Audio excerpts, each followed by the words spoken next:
Hello y'all, it is Danielle Jones with Large Family Homestead here with week 1 of the Every Bit Counts Challenge. I know going into this week that we have a lot going on, so this will probably be our lightest week of the 4 in the month, just because there's so much going on. We have things that we're dealing with, and I just don't have the time this week to commit to large projects. With that said, let's see what we get accomplished. On day 1 of this week, we went ahead and started processing through all those cayenne peppers that we got from the garden. We just have so many. So what I did was I took my dehydrator trays, I put a piece of parchment paper on them. I cut them open, got most of the seeds out from them. I'm just not that concerned about getting every single little seed out. And then we dehydrated it.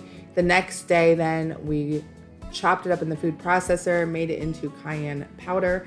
This was a good start to getting through the cayenne peppers, but I still have so many more to process. The second day, we were working on another garden project that has been ongoing for quite some time, and that is getting elderberries off the branches and ready to make an elderberry syrup. So we only make our elderberry syrup as we need it. I keep the elderberries frozen, and then I will make the batches of elderberry syrup, fresh so that they're not sitting for too long. So the best way to get the elderberries off the branch is to freeze clusters of them, and then they sort of just roll right off once they're frozen, and I put them right into a freezer bag.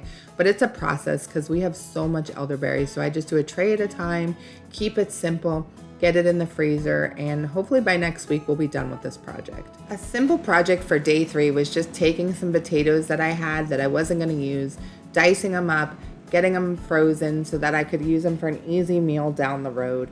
I like to flash freeze my potatoes so they don't stick together. So I soak them for a while, then I dry them, put them on a tray of parchment paper in the freezer. Once they've frozen like that, I will break them up and put them back into a bag.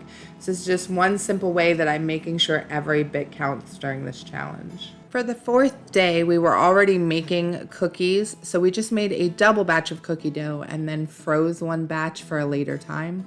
It didn't take us any extra time or effort. It was really easy to just double the recipe, but it means that we have cookies in the future if we just want something quick and easy. For the final day, we went ahead and bucketed some soft white wheat berries that we use for baking.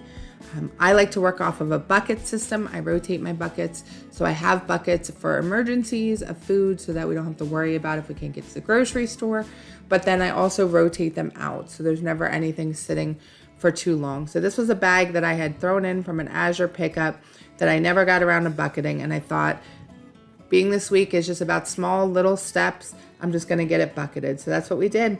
That's how we accomplished Every Bit Counts this week. Let us know what you did in the comments below. And don't forget to like and subscribe. Come back next week for bigger and better projects.